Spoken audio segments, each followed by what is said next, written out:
गणेशजी, आपण आयुक्तांना एक पत्र दिलं आहे कचरा व्यवस्थापन विभागाचे जे उपायुक्त आहेत कोकरे यांच्या विरोधात. नेमका मॅटर काय आहे?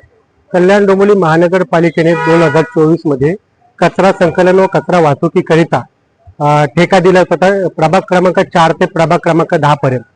आणि कोकरे साहेब आल्याच्या नंतर कल्याण डोंबिवली महानगरपालिकेचे 2B मधनं 9I मध्ये सफाई कर्मचाऱ्यांच्या बदल्या केल्या.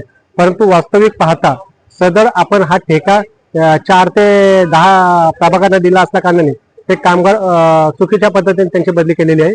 परंतु त्या कामगारांना जो पगार दिलेला आहे तो पगार कोकरेच्या पगारातनं वसूल करण्यासाठी मी मागणी केलेली आहे. त्याचा नियम असा आहे की एखादा ठेका जर एखाद्या कंपनीला दिला तर त्या ठेकेदाराकडून काम करणं बंधनकारक असतं. परंतु कोकरेने महानगरपालिकेचं नुकसान करून ठेकेदाराला लाभ मिळवून दिला व महापालिकेचं दुहेरी नुकसान केलेलं आहे. ठेकेदाराला त्याचं मानधन भेटलेलं आहे आणि कर्मचाऱ्यांनाही पगार दिलेला आहे. म्हणजे असे टोटल 22 ते 23 लाखाचा कल्याण डोंबिवली महानगरपालिकेचं नुकसान झालेलं आहे. त्याकरिता मी माहिती अधिकार कार्यकर्ता असून ते माहिती अधिकारात संपूर्ण कागद काढलेले त्याचे पुरावा मी महापालिकेचे अतिरिक्त आयुक्त घनकचरा विभागाचे यांना सादर केलेले आहेत. हा किती महिन्याचा पगार होता? हा टोटल 40 दिवसाचा पगार आहे.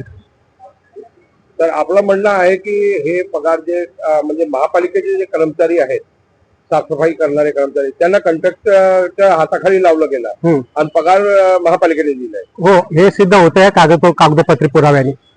आपली आता मागणी काय आहे? कल्याण डोंबिवली माझी अशी मागणी आहे की कल्याण डोंबिवली महापालिकेच्या आयुक्तांनी व अतिरिक्त आयुक्तांनी माननीय रामदास कोकरे याच्या पगारातून कर्मचाऱ्यांना जो देण्यात आलेला पगार आहे तो त्यांच्या पगारातून वसूल करावा.